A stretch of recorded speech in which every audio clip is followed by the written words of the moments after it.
Well, much of Washington taking a pause tonight as the great statesman, former President George H.W. Bush lies in state in the Capitol Rotunda.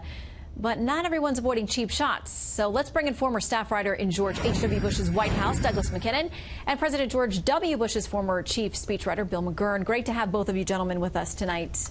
Thank you, Shannon. I want to read a little something from Chris Stirewalt today in his halftime report. He said the 20th century saw two triumphs of American exceptionalism, and Bush was part of both. Our role in defeating fascism and totalitarianism around the world was self-interested, yes, but it was also the obligatory act of the greatest nation in the world. And later he says, as president, Bush got to put the capstone on the other project of American exceptionalism that dominated the 20th century, defeating the Soviet Union and remaking the world after a 50-year superpower standoff is hardly a humble thing to do. Douglas, your thoughts? I mean, Chris is right about that. It's one of the things, too, where President Bush, George H.W. Bush, who's the personification of kindness and class, never really got the credit he deserved, especially from a lot of the mainstream media. And again, it's one of those things, too, where the AP recently had an unfortunate tweet and headline about him where they talked about the fact that he was a one-term president. Well, the main reason he was a one-term president, of course, was Ross Perot ran against him. And George H.W. Bush was an exceptional leader, an exceptional president, and a really great person. Yeah, Douglas, you mentioned the AP tweet. We've got those. They started out with this one right after his death was announced. Shortly after, it said, George H.W. Bush, a patrician New Englander whose presidency soared with the coalition victory over Iraq and Kuwait, but then plummeted in the throes of a weak economy that led voters to turn him out of office after a single term, has died. He was 94. There was a huge backlash, I mean, across the political spectrum to that. AP then updated a tweet saying this: we've deleted a tweet and revised a story on the death of President George H.W. Bush because the tweet and the opening of the story referenced his 92 electoral defeat and omitted his World War II service. From The Atlantic, we got this headline. It said, the last WASP president, and wrote in this, George H.W. Bush wasn't the last of the Republican moderates. He was the archetype of the modern GOP, a man whose blue blood shouldn't be confused with moral courage. I mean, Bill, this is a man who enlisted in the Navy in the midst of World War II on his 18th birthday and was shot down, flew a total of 58 combat missions. Not everyone liked that Atlantic headline either. Right. Look, the people that like to mention his patrician background don't mention the hallmark of that background, which was service over self. His high school's motto was not for self, and there was never a more selfless leader than George H.W. Bush. Not only did he enlist, 6 months before was Pearl Harbor, and he wanted to join, and his father, a senator, and the Secretary of War tried to say, stay in school, there'll be plenty of time.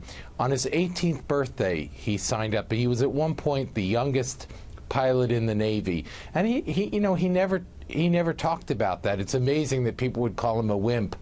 But I think when you talk about the WASP virtues, they're easy to mock, but he embodied the best of them, which was about obligation, honor, and duty.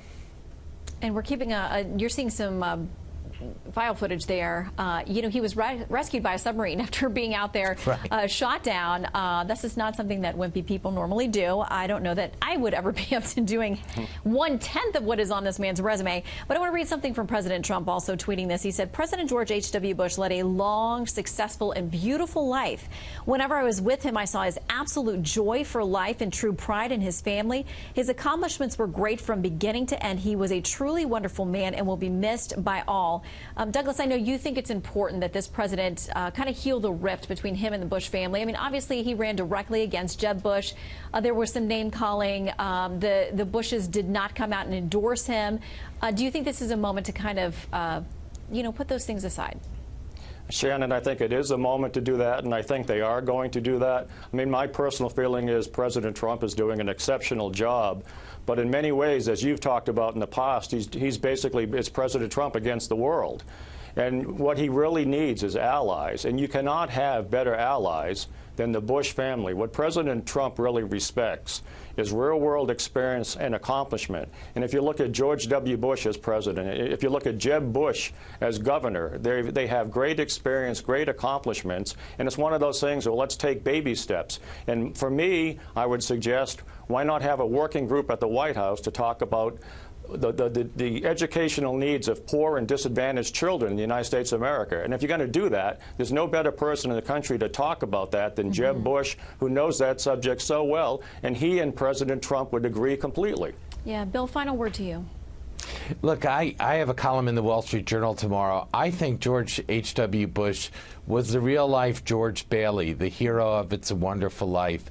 The man just put others before him. You know, usually with leaders, we find out in private things about them and our view is diminished. Everything we find out about George H.W. Bush, our opinion is elevated, his private acts, and how generous and decent he was to people. You know, just a few years ago, he shaved his head when one of the children of a Secret Service agent was ill.